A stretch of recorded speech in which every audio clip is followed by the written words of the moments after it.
Assalamualaikum warahmatullahi wabarakatuh. Bunga mawar berwarna merah, mawar layu di sengat lebah. Selamat datang di siang yang cerah. Semoga hari ini penuh berkah. Amin. Sembari memanjatkan puji syukur kehadirat Allah Subhanahu wa Ta'ala, acara workshop acara diseminasi budaya positif modul 4 calon guru penggerak Ibu Ayu Susilawati Sarjana Pendidikan, kita bersama-sama membuka dengan melafazkan basmalah. Bismillahirrahmanirrahim. Selanjutnya mari kita dengarkan ungkapan dari Ibu Kepala Sekolah sebagai apresiasi terhadap guru penggerak yang ada di SMP Negeri 15 Kota Bima. Kepada yang terhormat Ibu Maria Ulfa, Sarjana Teknik, disilakan.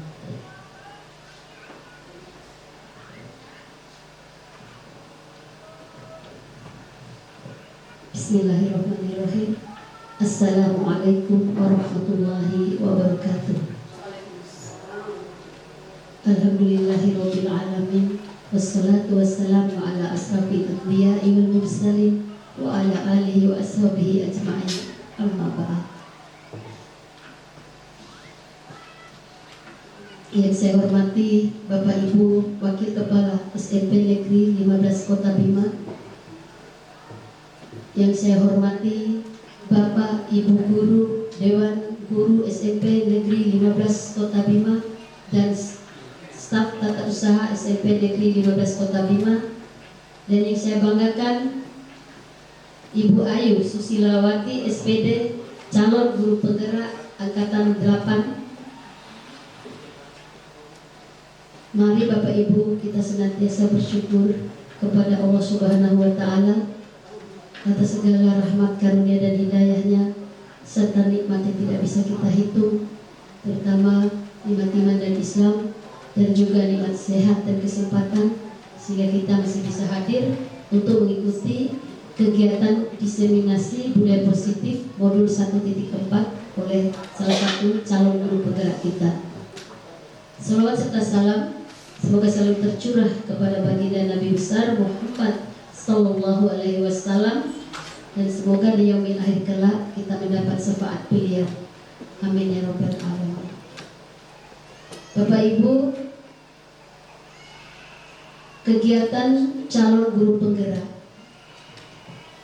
merupakan kegiatan yang sangat penting untuk kita ikuti. Nah, di sini ada budaya positif modul 1.4 ya, budaya positif. Nah, budaya positif ini banyak sekali elemen-elemen yang akan dibahas oleh Ibu Ayu, mulai dari disiplin positif, keyakinan kelas, segitiga restitusi, 5 posisi kontrol, kebutuhan dasar hidup manusia, dan lain sebagainya. Nah, kesemua itu, materi-materi tersebut memang diperlukan oleh kita sebagai guru dan tenaga kependidikan. Bagaimana kita mencoba untuk mengajak anak-anak untuk melakukan budaya positif seperti yang perlu kita lakukan 3S, senyum, salam, salib, 3 kata sakti, tolong, terima. Mungkin demikian yang dapat saya sampaikan. Semoga kegiatan ini terlaksana dengan lancar dan menghasilkan apa yang kita harapkan. Demikian, terima kasih. Billahi taufiq wal hidayah. Wassalamualaikum warahmatullahi wabarakatuh. Terima kasih kami ucapkan kepada Ibu Pimpinan SMP 15 Kota Bima yang telah memberikan apresiasi terhadap kegiatan CGP Angkatan 8 di SMP Negeri 15 Kota Bima pada siang hari ini. Selanjutnya marilah kita mendengarkan bersama pengimbasan diseminasi modul 1.4 budaya positif oleh Ibu Ayu Susilawati Sarjana Pendidikan. Kepadanya disilakan. Assalamualaikum warahmatullahi wabarakatuh. Selamat siang. Hari ini saya akan melakukan disiminasi terhadap budaya positif, melakukan aksi nyata untuk modul 1.4, yaitu budaya positif. Kenapa perlu budaya positif ini dilakukan di lingkungan sekolah? Karena budaya positif ini diharapkan dapat membentuk karakter peserta didik yang dapat mencerminkan karakter profil pelajar Pancasila. Nah, untuk itu saya mengajak rekan-rekan sekalian, mari bersama belajar, saling mendukung, dan berkolaborasi demi mewujudkan budaya positif di sekolah kita. Oke, apa saja konsep dari budaya positif itu? Yang pertama, disiplin positif dan nilai-nilai kebajikan universal. Berikutnya adalah teori motivasi, hukuman, penghargaan, dan restitusi. Selanjutnya, keyakinan kelas, baru kebutuhan dasar manusia dan dunia berkualitas. Nah, setelah itu ada 5 posisi kontrol kita sebagai guru. Dan yang terakhir adalah segitiga restitusi. Nah, ada teori motivasi perilaku manusia. Yang mendasari perilaku manusia itu ada 3. Yang pertama yaitu menghindari hukuman. Berikutnya adalah untuk mendapatkan penghargaan, pujian atau hadiah. Dan yang ketiga, ini yang paling tinggi levelnya, yaitu untuk menghargai diri sendiri. Saya akan menjadi orang yang seperti apa apabila saya melakukan ini. Nah, kedua motivasi, antara motivasi yang pertama menghindari hukuman, lalu untuk mendapatkan pujian atau hadiah, itu merupakan motivasi eksternal yang dipengaruhi oleh faktor dari luar. Sedangkan yang terakhir untuk menghargai diri sendiri itu motivasi internal yang lahir dari dalam diri kita sendiri. Lanjut kuenya. Oke, mohon diperhatikan ada 3 pertanyaan pemantik di sini. Apakah Bapak Ibu setuju dengan pernyataan hukuman dapat mendisiplinkan anak? Nah, kira-kira menurut Bapak Ibu ini efektif atau tidak? Saya minta pendapatnya Ibu Alif untuk pernyataan yang nomor 1.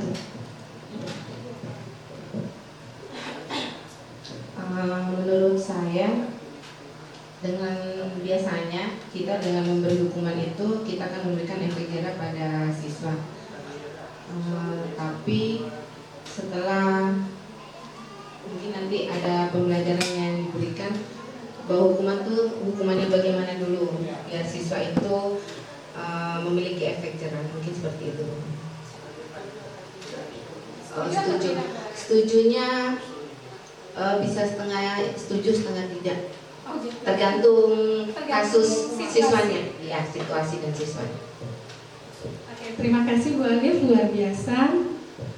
Berarti Ibu Alif itu masih bimbang antara setuju dengan tidak terhadap pemberian hukuman yang bertujuan untuk mendisiplinkan anak, tergantung situasinya. Nah, sekarang untuk pernyataan yang kedua, pemberian hukuman dengan hal positif seperti membaca atau membersihkan halaman sekolah dapat meningkatkan disiplin anak. Kita dengar bersama pendapatnya Pak Sukardin. Bagaimana menurut Anda, Pak Sukardin?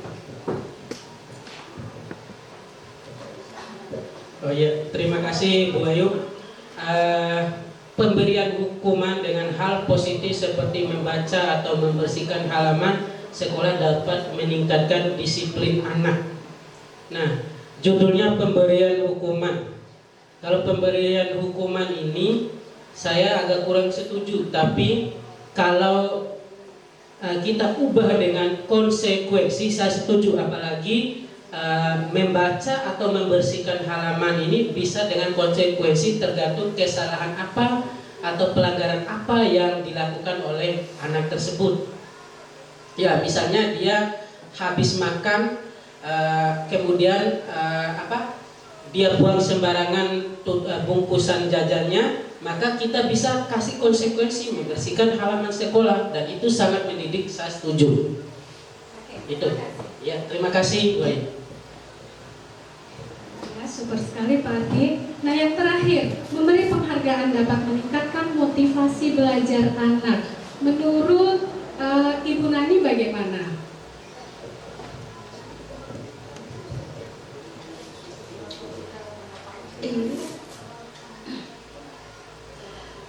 Menurut pendapat saya, memberi penghargaan dapat meningkatkan motivasi belajar anak.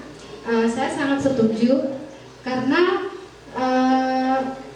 setiap manusia kalau dikasih hadiah pasti senang, apalagi anak-anak pasti mereka senang. Itulah jawaban saya. Terima kasih. Oke, luar biasa. Tapi perlu kita ingat bahwa pemberian hadiah dan hukuman akan itu baru memunculkan motivasi eksternal karena dipengaruhi oleh hadiah dan hukuman.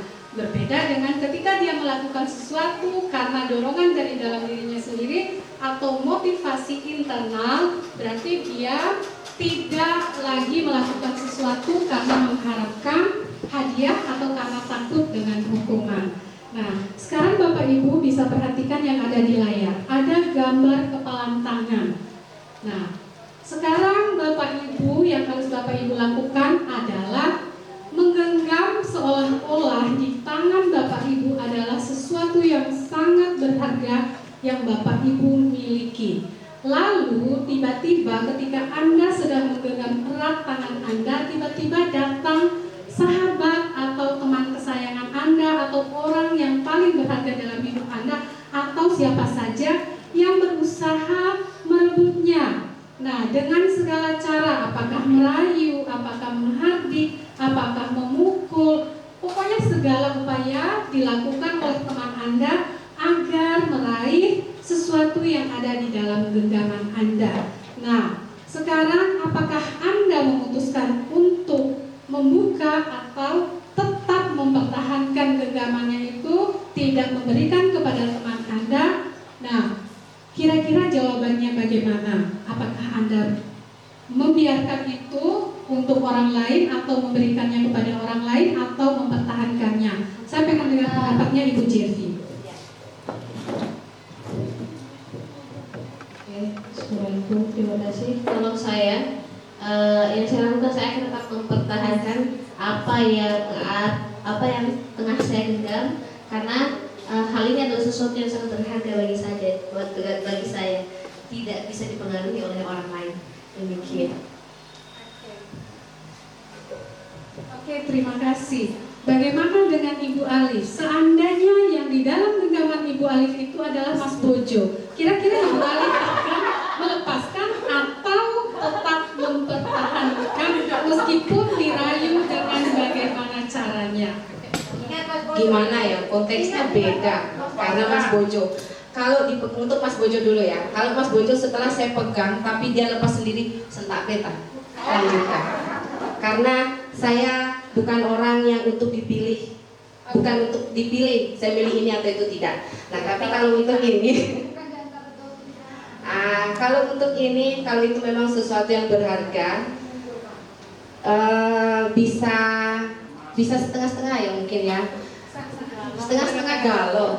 Jadi kalau memang dia yang berharga, kalau memang itu berharganya tentang ilmu, kenapa tidak kita membaginya dengan yang lain?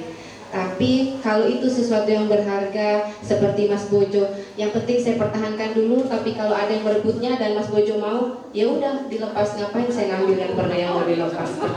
Saya akan melancarkan jalannya. Terima kasih. Oke, berarti Ibu Alif dengan Ibu Jevi memiliki pendapat yang berbeda. Nah, kalau Ibu Jevi memutuskan untuk tetap mempertahankan atau menggenggam sesuatu yang berharga bagi Ibu Jevi karena itu adalah sesuatu yang berharga bagi hidupnya. Nah, tapi Ibu Alif berdasarkan situasi, tergantung situasi ya, tergantung situasi. Jika situasi itu mengharuskan Ibu Alif untuk membuka genggamannya, ya Ibu Alif akan melepas.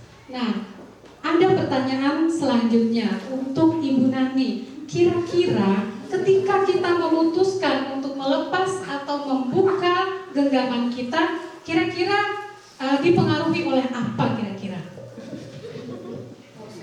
Kalau dia masih dalam genggaman terus dikasih uang Kalau menurut saya ya, sesuatu yang kita genggam itu tergantung takdir Bu Ayu ya. Kalau sesuatu yang kita genggam, kalau memang tidak ditakdirkan untuk kita, ya pasti akan lepas. Mau sekuat apapun kita genggam, kalau memang itu tidak ditakdirkan untuk kita, ya akan lepas juga. Gitu. Jadi menurut saya tergantung takdir. Kasih Bu Ayu. Oke, terima kasih luar biasa ya pendapat dari Ibu Nani. Nah, tapi menurut teori kontrol, Ibu Nani mohon diperhatikan, menurut teori kontrol, ketika seseorang berusaha mempertahankan apa yang dia miliki dan memutuskan untuk melepaskan atau membiarkan apa yang dia miliki diambil oleh orang lain atau dimiliki oleh orang lain, itu tidak ada hubungannya dengan faktor eksternal, tetapi itu tergantung, kontrol itu ada pada diri kita masing-masing. Jadi tidak ada urusannya dengan orang lain, benarnya itu yang perlu digarisbawahi. Oke, ada beberapa miskonsepsi terhadap teori kontrol ini. Nah, yang pertama adalah ilusi bahwa guru itu bisa mengontrol murid. Nah, sebenarnya hal ini adalah sebuah ilusi. Kenapa? Ketika guru, kita beranggapan bahwa kita sebagai guru mampu mengontrol tingkah laku anak didik kita. Sebenarnya bukan kita yang telah mengontrol mereka, bukan kita yang berhasil menguasai mereka, tetapi anak didiklah yang membiarkan dirinya untuk dikontrol oleh kita atau untuk mendapat pengaruh dari kita. Nah, selanjutnya adalah ilusi bahwa kritik membuat orang merasa bersalah, dapat menguatkan karakter. Nah, ilusi ini juga salah. Nah, ketika kita memberikan cercaan atau kritikan yang berlebihan kepada seorang anak, nah anak akan terluka batinnya dan merasa bosan. Nah, kenapa? Karena ini identitas gagal yang kita berikan kepada anak. Anak akan merasa dirinya, saya gagal, tidak berguna. Nah, lama-lama anak ini akan merasa terpuruk, bahkan dia ini bisa melukai dirinya sendiri. Itu yang dikhawatirkan. Nah, yang berikutnya adalah ilusi bahwa penguatan positif, efektif, dan bermanfaat. Seperti apa yang disampaikan oleh Ibu Nani tadi, bahwa pemberian hadiah contohnya itu efektif untuk meningkatkan prestasi anak. Padahal itu salah, karena itu masih dipengaruhi oleh faktor eksternal. Bukan, karena bisa saja sewaktu-waktu, misalnya Ibu Eni, biasanya ketika anak mampu melakukan sesuatu sesuai dengan target Ibu Eni, atau mampu datang terlambat dalam kurun waktu tertentu, Ibu Eni berikan bintang atau berikan hadiah. Nah, kalau sewaktu-waktu Ibu Eni tidak hadir karena menghadiri acara atau berhalangan hadir di sekolah, bisa saja motivasi anak ini atau perilaku anak ini akan berubah, karena memang mengharapkan hadiah dan pujian. Berbeda ketika anak tersebut memiliki motivasi dari dalam dirinya sendiri. Nah, berikutnya adalah ilusi yang mengatakan bahwa orang dewasa itu memiliki hak untuk memaksa. Nah, sama seperti tadi, sebenarnya siapapun tidak berhak memiliki kendali terhadap diri orang lain. Nah, ketika orang dewasa berhasil mengontrol atau mengendalikan orang lain, berarti orang tersebut sedang merelakan dirinya atau membiarkan dirinya di bawah kontrol pengaruh orang lain. Nah, sekarang ada perubahan paradigma dari stimulus respon ke teori kontrol atau teori pilihan. Siapa sesungguhnya yang memiliki kontrol? Nah, pada dasarnya semua kita ini memiliki kontrol terhadap diri kita sendiri. Bukan orang lain yang mengontrol kita atau bukan kita yang mengendalikan orang lain, tapi orang lainlah yang mengendalikan mengendalikan dirinya sendiri dan kita mengendalikan diri kita sendiri. Nah, perilaku buruk dilihat sebagai suatu kesalahan. Kalau pada teori kontrol, semua perilaku itu memiliki tujuan, ada motivasi di balik setiap tindakan yang dilakukan oleh setiap orang. Nah, orang lain bisa mengontrol saya. Tadi sudah saya sampaikan di awal bahwa tidak ada satu orang pun yang bisa mengontrol diri kita kecuali diri kita sendiri. Nah, pemaksaan ada pada saat bujukan itu gagal. Ya, benar. Ketika kita gagal, kita akan memaksa tentunya. Model berpikir menang kalah. Selama ini, oh dia kalah, saya menang. Ternyata itu salah. Yang ada menang-menang. Oke, terima kasih. Sebenarnya yang dari tadi kita sebutkan dari awal, makna disiplin itu apa sih? Disiplin itu berasal dari bahasa Latin, yaitu disiplina, yang artinya belajar.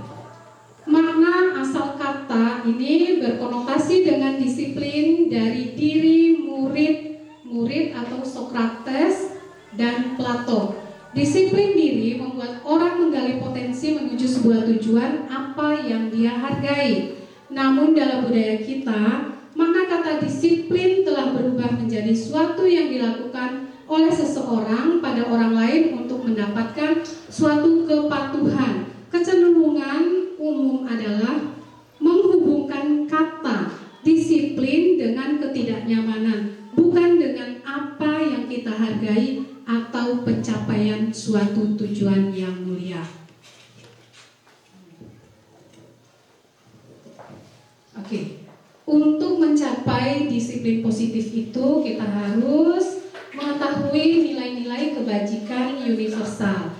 Apa sih kebajikan universal itu? Kebajikan universal adalah sifat-sifat positif manusia yang merupakan tujuan mulia yang ingin dicapai setiap individu. Nilai-nilai tersebut bersifat universal dan lintas bahasa, suku bangsa, agama maupun latar belakang. Setiap perilaku atau perbuatan memiliki suatu tujuan. Dengan mengaitkan nilai-nilai kebajikan yang diyakini seseorang, maka motivasi intrinsiknya akan terbangun sehingga menggerakkan motivasi dari dalam untuk dapat mencapai tujuan mulia yang diinginkan. Oke. Nilai-nilai kebajikan yang ingin dicapai oleh setiap anak Indonesia kita kenal dengan profil pelajar Pancasila. Apa saja sih profil pelajar Pancasila itu? Ada yang bisa bantu ingatkan?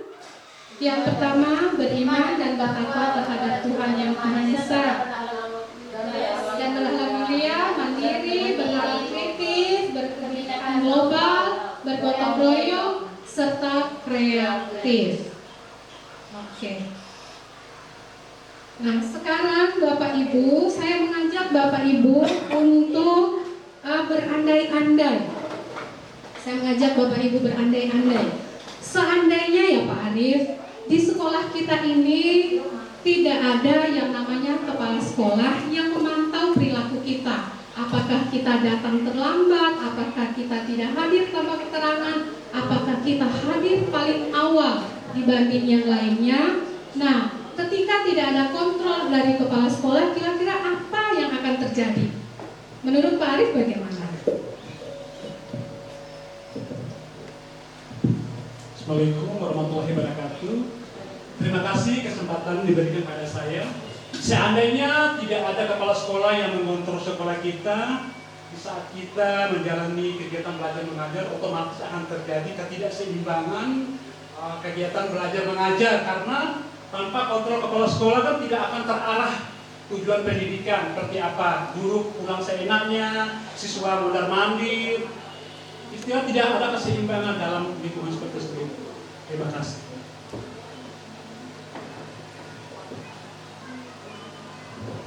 Oke, terima kasih. Baiklah Bapak Ibu yang saya sangat hormati.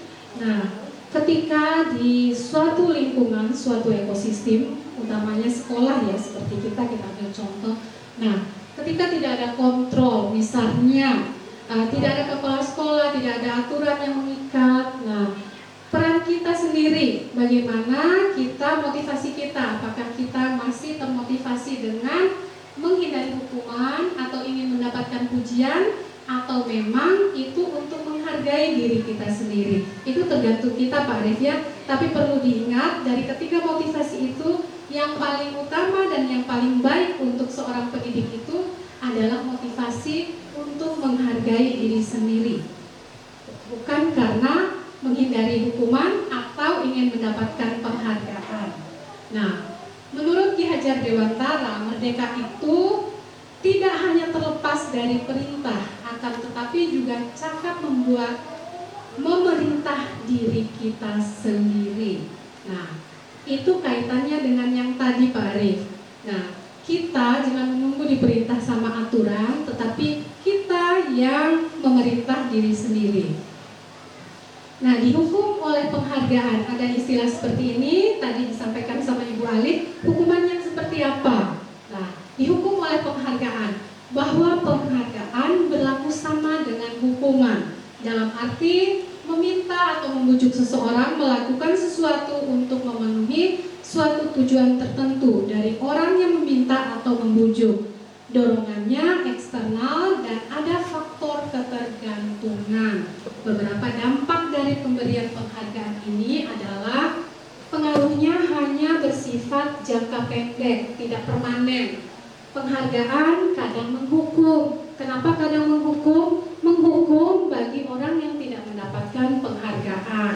Nah, penghargaan mengurangi ketepatan. Nah, ketika penghargaan itu misalnya diterima terus oleh si A. Nah, si A terus. Nah, si A ini sudah berada pada zona nyaman dan dia tidak mau meningkatkan lagi motivasinya untuk melakukan sesuatu karena memang dia sudah mendapatkan zona nyaman. Nah, penghargaan tidak efektif. Penghargaan tidak efektif ketika ini karena memang dia bukan motivasi dari dalam dirinya, karena dia merasa bahwa itu suatu waktu jika tidak diberikan hadiah atau hukuman, pasti dia akan kembali melakukan hal yang tidak sesuai dengan aturan yang berlaku. Nah, yang terakhir adalah ini yang sering terjadi, penghargaan merusak hubungan. Penghargaan merusak hubungan. Begini, ketika ada teman kita atau bestie kita yang selalu mendapat penghargaan, tentu kita sebagai manusia biasa mungkin ada rasa iri, ada rasa dengki. Nah, itulah di sini dikatakan penghargaan merusak hubungan. Dihukum oleh penghargaan. Ada istilah lagi, tadi penghargaan yang menghukum dihukum oleh penghargaan. Sekarang penghargaan menurunkan kualitas. Ini yang sudah saya jelaskan tadi. Penghargaan juga dapat mematikan kreativitas. Nah, dapat mematikan kreativitas karena seseorang itu tidak mampu lagi untuk menciptakan kreativitas baru karena dia sudah meraih posisi yang dia inginkan. Penghargaan mengurangi motivasi intrinsik. Jelas, karena dia itu melakukan sesuatu karena mengharapkan imbalan, yaitu penghargaan atau pujian. Jadi motivasi untuk dia menghargai dirinya sendiri akan berkurang, bahkan lama-kelamaan akan hilang. Nah, bentuk program kebajikan atau apresiasi itu sebaiknya atau diharapkan diberikan pengakuan secara khusus. Misalnya kepada si A, sebaiknya si A itu dipanggil secara pribadi. Nah, diberikanlah pengakuan terhadap apa yang telah dia raih, karena takut mempengaruhi psikologis yang lain. Nah, memberi pengakuan secara pribadi atau secara khusus ini mirip-mirip ya. Memberi pengakuan kepada semua murid secara bergantian. Nah, ini untuk menghindari penghargaan yang merusak hubungan tadi. Nah, memberi pengakuan secara konsisten. Memberikan pengakuan itu tidak boleh sekarang terus beberapa tahun lagi, harus secara konsisten. Nah, fokus pada proses. jangan pada hasil. Contoh pengakuan, mungkin ini lanjut aja pengen kembali tadi sebelumnya. Oke. Iya, stop. Nah, di sini ada tugas perbedaan hukuman dan konsekuensi. Tindakan guru. Di sini ada beberapa tindakan guru. Bapak Ibu silakan pilih apakah ini berupa hukuman atau konsekuensi. Tapi cukup pilih 2 saja yang menarik menurut Bapak Ibu. Kira-kira yang mana? Sekarang saya minta Ibu Wati, kayaknya tertarik nih dari pandangannya. Cukup 2 saja. Satu Ibu Wati, satu Ibu Yuyun Aryani. Assalamualaikum warahmatullahi wabarakatuh. Waalaikumsalam. 2 atau satu? Iya, satu. Saya tertarik dengan mencatat 100 kali di dalam buku dengan kalimat saya tidak akan terlambat lagi karena terlambat ke sekolah. Menurut saya itu merupakan hukuman. Ya. Hukuman atau konsekuensi? Hukuman kalau menurut saya. Terima kasih. Oke, selanjutnya Ibu Yuyun. Murid disuruh untuk tidak mengenakan sepatu seharian di sekolah karena tidak mengenakan sepatu berwarna hitam. Menurut Bu Yuyun, kira-kira ini hukuman atau konsekuensi? Menurut saya itu konsekuensi, Mbak. Terima kasih, luar biasa. Nah, untuk mencatat 100 kali di dalam buku kalimat saya tidak akan terlambat lagi karena terlambat ke sekolah. Nah, jika ini seperti apa yang disampaikan oleh Ibu Alif tadi, ini sebenarnya adalah hukuman. Tapi hukuman ini akan menjadi hukuman yang positif ketika ini berkaitan mungkin anak-anak belum lancar menulis, boleh diberikan hukuman seperti ini. Nah, bagaimana dengan yang murid disuruh untuk tidak mengenakan sepatu seharian di sekolah karena tidak mengenakan sepatu hitam? Ini kurang manusiawi ya, karena disuruh bertelanjang kaki. Bagaimana kalau dalam keadaan panas, terik? Nah, ini adalah sebuah hukuman, bukan konsekuensi. Lanjut, Bu. Nah, bisa dicek di sana. Yang disampaikan Ibu Wati tadi itu adalah hukuman, ya benar. Terus yang disampaikan Ibu Yuyun itu adalah hukuman.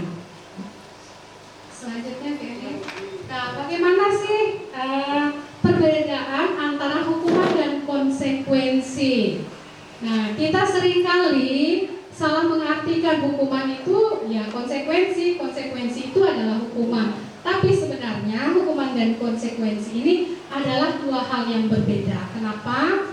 Jika hukuman itu sesuatu yang menyakitkan yang harus terjadi, kalau memang sedangkan konsekuensi adalah sesuatu yang harus terjadi. Nah, hukuman membuat anak sakit fisik maupun mentalnya untuk jangka waktu yang lama. Nah, kalau kita dihukum atau ditempeleng oleh guru kita, pasti kita masih ingat sampai kapanpun juga. Itu membekas. Nah, kalau konsekuensi membuat anak merasa tidak nyaman dalam jangka waktu yang pendek. Nah, selanjutnya anak membenci kedisiplinan. Dari hukuman itu akan melahirkan anak yang membenci hukuman. Nah, sedangkan konsekuensi menghasilkan anak yang stimulus terhadap tanggapan. Selanjutnya, hukuman mendorong anak menyakiti diri sendiri. Nah, ketika kita menghukum anak, lebih-lebih kalau menurut saya pribadi, lebih baik menghukum fisik daripada menghukum secara psikologis. Karena itu berat. Nah, ketika kita terus menghukum anak ini berkali-kali, berulang kali dengan hukuman, dikhawatirkan anak ini terluka secara psikologis, dia akan menaruh dendam kepada kita, dia akan membenci dirinya sendiri, akhirnya dia akan melukai dirinya sendiri, bahkan mungkin akan membenci dan melukai kita. Nah, berikutnya adalah mana tadi? Anak akan merasa konsep dirinya buruk, adalah orang yang buruk. Nah, sedangkan konsekuensi, dengan adanya konsekuensi, anak merasa Selanjutnya anak belajar untuk menyembunyikan kesalahan. Dia takut karena akan menerima hukuman jika mengakui kesalahan. Namun dengan adanya konsekuensi, anak akan belajar untuk mematuhi peraturan karena dia tidak dihukum. Nah, yang selanjutnya, yang terakhir ini, marah akan melahirkan rasa marah, rasa bersalah, dipermalukan, merasa tidak dihargai. Itu hasil dari kita memberikan hukuman kepada anak. Nah, bagaimana dengan kita memberikan konsekuensi? Nah, anak hanya akan kehilangan haknya sementara dan dibuat merasa tidak nyaman, diasingkan untuk sementara waktu. Nah, contoh kasusnya, Anda sudah berjanji ketemu dengan teman Anda, namun ternyata dia juga memiliki janji yang sangat penting bertemu dengan orang lain di tempat yang lain atau tempat yang berbeda. Dan Anda terpaksa harus naik taksi untuk menemui teman Anda di tempat itu. Apakah Anda akan meminta teman Anda membayar biaya taksi untuk menuju ke tempat tersebut? Nah, menurut Ibu Sri Maryani bagaimana?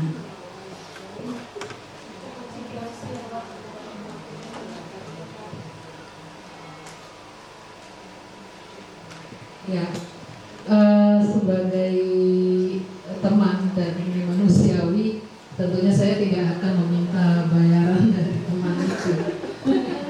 Ya, jadi kita punya toleransi ya pada teman kita. Jadi seperti itu menurut saya. Luar biasa jawabannya, hati yang mulia. Tapi berbeda dengan teori kontrol.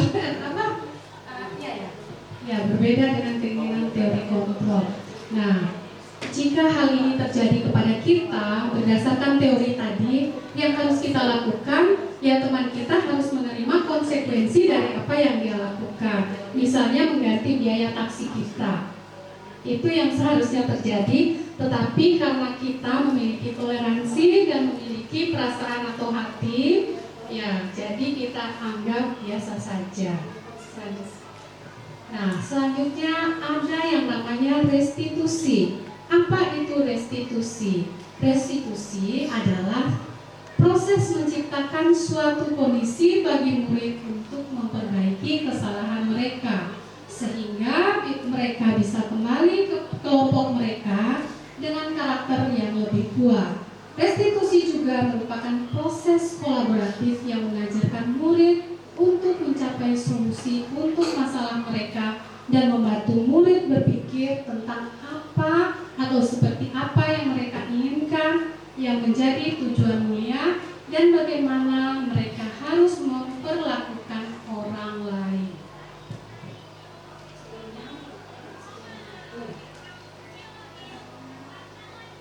Ciri restitusi. Oke, ada 9 ciri restitusi. Restitusi itu bukan untuk menebus kesalahan, itu yang perlu kita ingat, namun untuk belajar dari kesalahan. Nah, restitusi tujuannya memperbaiki hubungan, tawaran bukan paksaan. Restitusi menuntun untuk melihat ke dalam diri. Nah, restitusi mencari kebutuhan dasar yang mendasari sebuah tindakan manusia. Restitusi diri adalah cara yang paling baik, yang paling efektif. Restitusi fokus pada karakter, bukan terhadap tindakan. Restitusi berfokus kepada solusi, bukan masalah atau penyebab masalah. Restitusi mengembalikan murid yang berbuat salah pada kelompoknya. Selanjutnya, mengapa tidak peraturan saja? Mengapa harus keyakinan kelas? Nah, di sini ada lagi yang perlu kita garis bawahi atau yang perlu kita pahami dengan pertanyaan-pertanyaan yang ada di layar. Yang pertama, mengapa kita memiliki peraturan harus menggunakan helm bila mengendarai kendaraan roda 2? Kira-kira kenapa? Bu Erni. Assalamualaikum warahmatullahi wabarakatuh. Pertanyaannya adalah mengapa kita memiliki peraturan harus menggunakan helm bila mengendarai kendaraan roda 2? Karena memang dalam aturannya untuk kita pengendara roda 2 memang harus wajib memakai helm karena itu sudah aturannya.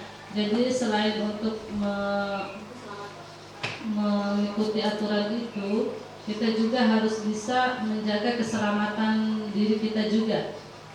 Itu saja pendapat saya. Assalamualaikum warahmatullahi wabarakatuh. Terima kasih. Untuk pertanyaan yang kedua, mengapa kita memiliki peraturan 3M? Ini pada masa pandemi COVID ya. Anggap saja pada saat itu, mengapa kita memiliki peraturan 3M, menggunakan masker, mencuci tangan, dan menjaga jarak. Nah, kira-kira bagaimana itu boleh? Menurut saya kita melakukan 3M itu karena memang untuk menjaga kesehatan kita ya, keselamatan untuk diri kita dan orang lain. Karena kita kan nggak mau juga dulu kena virus kalau nggak pakai masker, terus nggak jaga jarak, terus nggak cuci tangan, mungkin seperti itu Bu. Oke, terima kasih kepada Bu Erni dan Bu Alif yang sudah memberikan jawabannya. Untuk pertanyaan yang pertama, mengapa sih kita ini memiliki peraturan yang seperti itu harus memakai helm?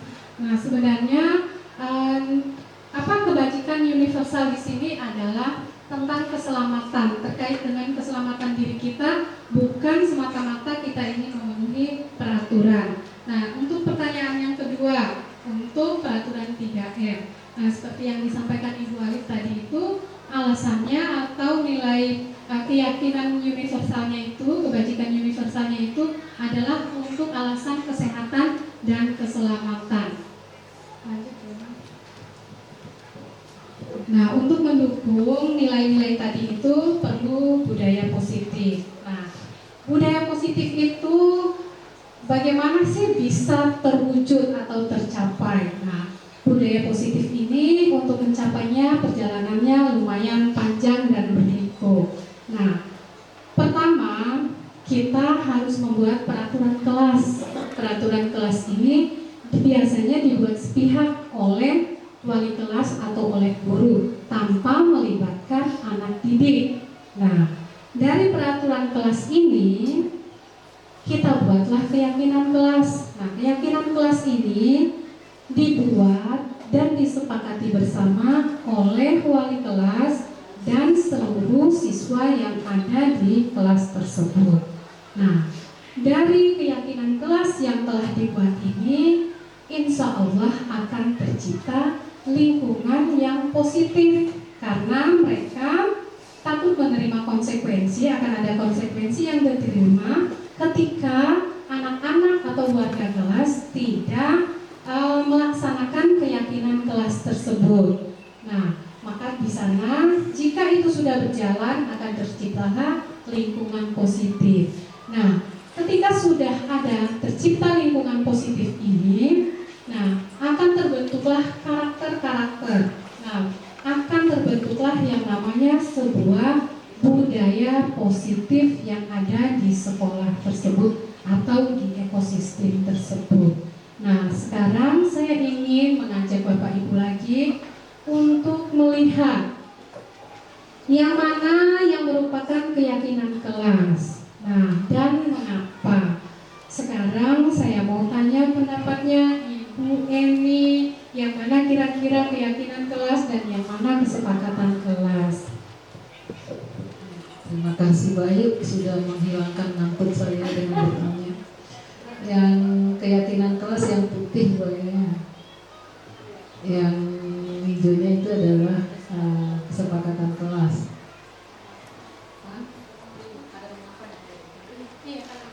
Mengapa? Karena kalimat-kalimat yang di yang keyakinan kelas itu di situ melibatkan guru dan murid di situ. Sementara yang di sebelah itu belum tidak menunjukkan bahwa itu adalah kesepakatan dari dua pihak, gitu, dari guru maupun murid. Kemudian kalimat juga yang digunakan adalah kalimat-kalimat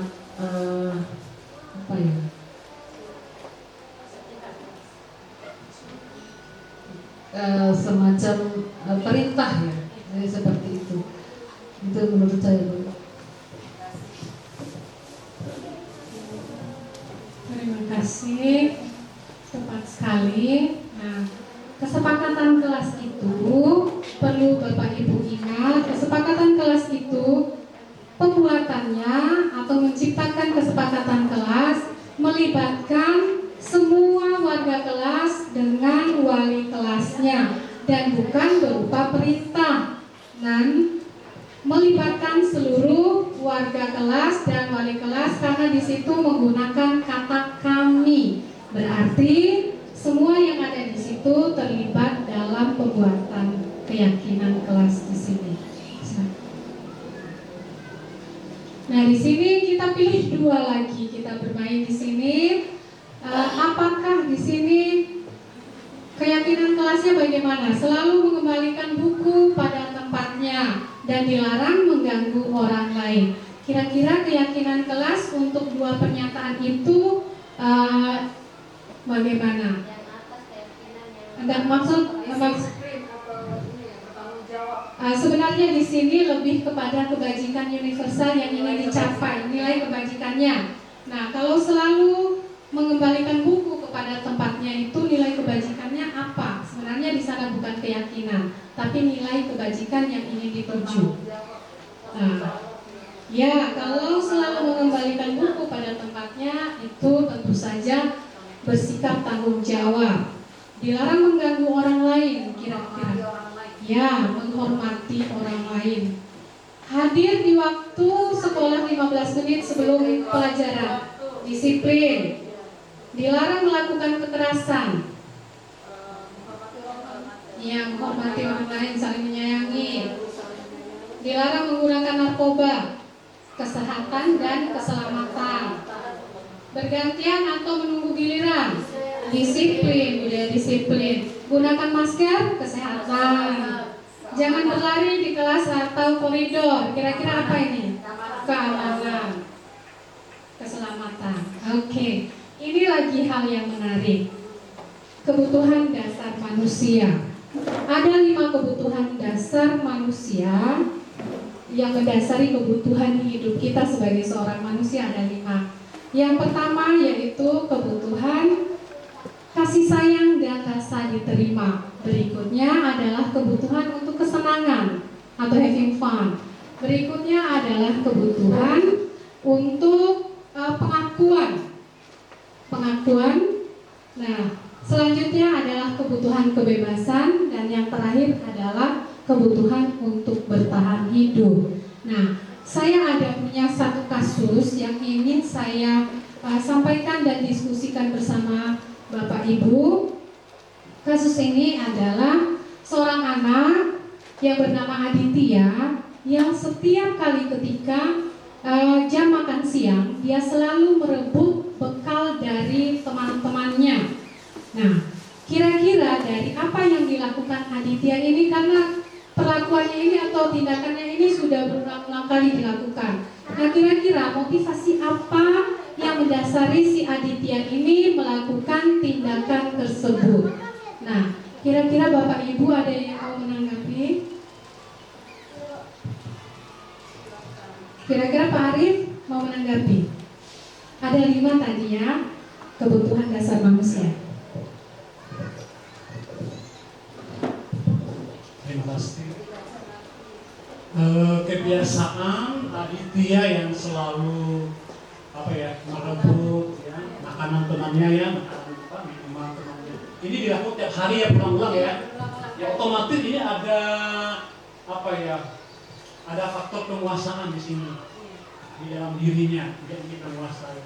Apa belakangnya mungkin faktor ekonomi atau apa, tapi kalau saya lihat di sini motif penguasaan, ingin menguasai lah. Biasa anak kecil. Terima kasih. Terima kasih Pak Arif. Mungkin ada yang lain dari Bu Eni yang mau menambahkan? Ya, silakan. Menurut pandangan saya ini lebih ke kesenangan, karena memang Aditya karena di sekolah ini biasanya teman-temannya berbekal, otomatis dia punya bekal sendiri juga. Kalau untuk berkaitan ini menurut saya kesenangan, dia senang mengganggu temannya. Mungkin yang diganggu itu anggap saja perempuan, mungkin itu adalah cewek yang dia target, jadi senang dia ganggu. Mungkin seperti itu menurut saya. Luar biasa kajian Bu Erni ya, sampai kepada target bidikan. Oh gitu, mungkin Bu Erni nostalgia kepada masa SMP-nya Bu Erni. Nah, terkait dengan kebutuhan dasar manusia ini, kasus yang dihadapi Aditya tadi tergantung. Nah, ketika Aditya mengambil bekal temannya itu untuk perasaan ketika dia melihat temannya nangis, terus merajuk kepada guru-gurunya, ya tentu yang ingin dipenuhi oleh Aditya ini adalah kebutuhan, bukan kebutuhan kesenangan. Nah, akan berbeda jika motivasi yang dilakukan atau kegiatan yang dilakukan, tindakan yang dilakukan Aditya ini adalah ketika dia merebut barang temannya ini adalah untuk Aditya ini dia untuk menunjukkan powernya atau dia berkuasa di dalam kelas itu. Nah, butuh pengakuan dari teman-temannya. Berarti si Aditya ini melakukannya itu untuk memenuhi kebutuhan penguasaan atau kekuasaan. Nah, ada lagi jika si Aditya ini melakukan kegiatan ini untuk menarik perhatian teman-temannya. Nah, seperti yang disampaikan Ibu bukan Bu Erni tadi, berarti dia yang dilakukan oleh Aditya itu untuk memenuhi kebutuhan kasih sayang atau rasa diterima. Nah, akan berbeda lagi jika Aditya ini sama sekali tidak membawa bekal dan tujuannya semata-mata untuk bertahan hidup, ya, memenuhi perutnya yang merasa lapar, ya tentu saja alasannya adalah untuk memenuhi kebutuhan bertahan hidup. Lanjut Benny. Nah, ada lagi 5 posisi kontrol guru yang harus dimiliki oleh kita sebagai seorang pendidik. Nah, yang pertama adalah posisi kontrol sebagai penghukum. Nah, Bapak Ibu, sekarang kita berenung ya.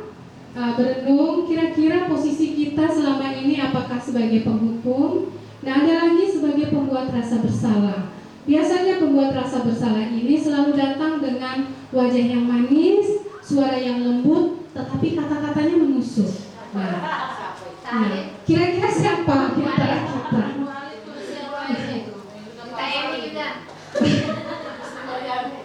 Ada lagi posisinya sebagai teman. Dia ini biasanya datang dengan santai, bahasa yang ringan, tidak membuat anak stres. Nah, dia posisinya itu sebagai teman. Nah, namun ada nilai minusnya atau kurangnya dari posisi sebagai teman ini, yaitu anak akan merasa tergantung kepada kita dan menganggap enteng semua tugas atau tanggung jawab yang kita berikan, karena memang posisi kita yang kita berikan terhadap dia itu adalah sebagai teman. Nah, ada lagi posisinya sebagai pemantau. Pemantau ini kira-kira siapa ya di sini? Dia itu menghitung dan mengukur. Nah, apa peraturannya dia sampaikan, menyesuaikan diri bila diawasi. Terus murid meletakkan guru peraturan dan hukum di dunia yang berkualitas. Nah, kepencet. Nah, posisi pemantau ini dia selalu memposisikan dirinya secara proporsional.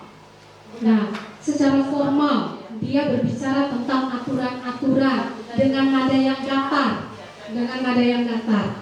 Nah, posisi yang paling tinggi di sini adalah posisi manajer. Nah, kenapa manajer? Dia ini gabungan dari atau penyempurnaan dari posisi-posisi yang lain. Posisi manajer ini dia tidak sebagai pemantau, tidak juga sebagai teman, tidak sebagai penghukum apalagi, dan tidak sebagai pembuat rasa bersalah. Nah, kenapa fatal sebagai pembuat rasa bersalah ini? Khawatirnya anak itu merasa kita benci, terus dia merasa tidak berarti, kita memberikan status status gagal kepada anak, lalu anak itu merasa dirinya gagal dan dia akhirnya menyakiti dirinya, dan khawatirnya dia akan melukai kita juga. Lanjut ya ini. Nah, tugas siapakah ini? Ada pertanyaannya. Pernyataannya biasa diucapkan oleh siapakah ini? Apakah dia sebagai si penghukum, sebagai pembuat rasa bersalah, sebagai teman, sebagai manajer, atau sebagai pemantau? Saya kecewa sekali dengan kamu. Kira-kira siapa ini? Ya, nanti kita cek ya. Kamu tidak pernah benar melakukannya. Ayolah, lakukan demi ibu atau bapak. Itu kira-kira siapa itu yang mengatakan itu? Ya, kita cek nanti. Apakah kamu mau mendapatkan stiker bintang hari ini? Stiker bintang. Bagaimana kamu bisa menyelesaikan masalah ini? Kamu selalu yang paling terakhir. Nah, sekarang kita lihat. Nah, saya kecewa sekali dengan kamu. Itu pembuat rasa bersalah, benar ya? Kamu tidak pernah benar melakukannya, penghukum. Ayolah lakukan demi bapak atau ibu sebagai teman. Apa kamu mau mendapatkan stiker bintang hari ini? Mantap. Nah, bagaimana kamu bisa menyelesaikan masalah ini? Itu posisinya sebagai manajer. Dan yang terakhir, kamu selalu yang paling terakhir. Berarti dia sebagai penghukum. Nah, tadi Bapak Ibu kita sudah berbicara tentang posisi kontrol. Yang tertinggi adalah sebagai manajer. Sekarang kita lanjutkan dengan segitiga restitusi. Segitiga restitusi itu ada 3 langkah atau tindakan yang harus kita lakukan. Yang pertama, menstabilkan identitas. Berikutnya setelah itu memvalidasi kebutuhan. Dan yang terakhir adalah menanyakan keyakinan. Apakah tindakannya itu sudah sesuai dengan keyakinan kelas atau keyakinan sekolah. Nah, apa saja yang harus dilakukan pada tahap menstabilkan identitas? Yang harus kita lakukan di sini adalah menyampaikan kepada peserta didik atau murid bahwa setiap orang pernah melakukan kesalahan, bahwa tidak ada orang yang sempurna. Kamu bukan satu-satunya yang melakukan ini. Selanjutnya setelah melalui tahapan itu, kita pindah lagi memvalidasi kebutuhan. Nah, kita tanya, kamu tentu punya alasan mengapa kamu melakukan hal ini. Ini terkait motivasi ya Bu ini. Nah, adakah cara lain yang lebih efektif yang bisa kamu lakukan atau dapatkan untuk mendapatkan kebutuhan ini? Tidak dengan cara yang dia lakukan. Kita mencarikan solusi atas masalah yang dia hadapi. Tidak sekali-kali di sini muncul kita menyampaikan masalah yang dihadapi, tapi kita buat dulu anak merasa nyaman, yaitu mengatakan bahwa bukan kamu satu-satunya. Lalu kamu tentu punya alasan, kita tanya alasan kenapa dia melakukan dan bagaimana cara dia, kira-kira apa yang bisa dia lakukan selain dari ini untuk memperbaiki. Nah, yang terakhir, menanyakan keyakinan. Apakah yang dia lakukan itu sudah sesuai dengan keyakinan kelas atau keyakinan sekolah? Nah, itu kita kaitkan ya Bapak Ibu. Nah, menstabilkan identitas untuk membuat anak merasa gagal karena berbuat salah menjadi positif terhadap dirinya. Nah, biasanya anak kalau kita sudah panggil dan melakukan kesalahan, anak tentu merasa gagal. Tapi melalui restitusi ini, utamanya validasi, tolong kayak ini sebelumnya,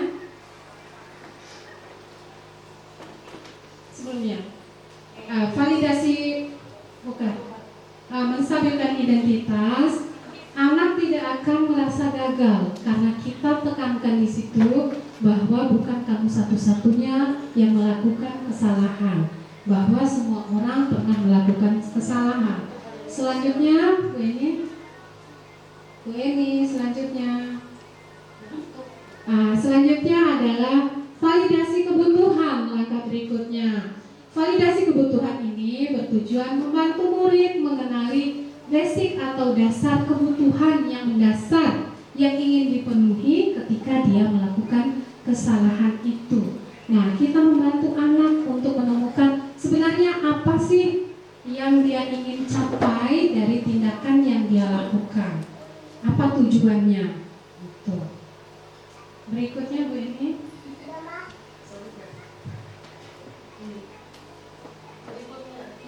Menanyakan keyakinan. Oke.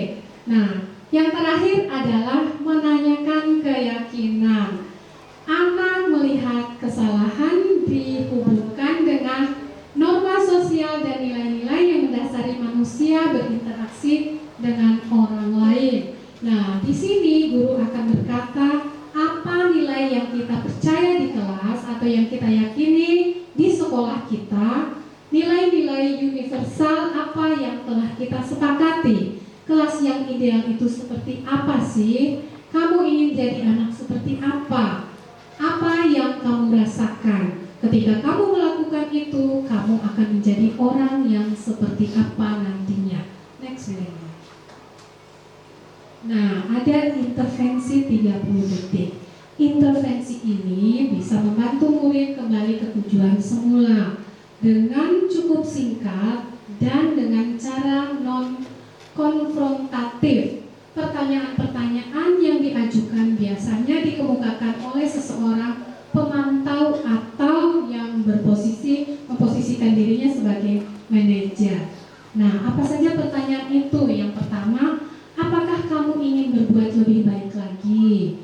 Apakah saat ini kamu sedang menjadi orang yang sedang kamu inginkan? Nah, apakah kamu bisa mengubah kegiatan atau perilaku saat ini menjadi sikap yang membantu? Selanjutnya, apakah wajar membuat kesalahan? Bisakah kita memperbaikinya? Berikutnya adalah apa yang kamu lakukan saat ini sudah sesuai atau sudah oke.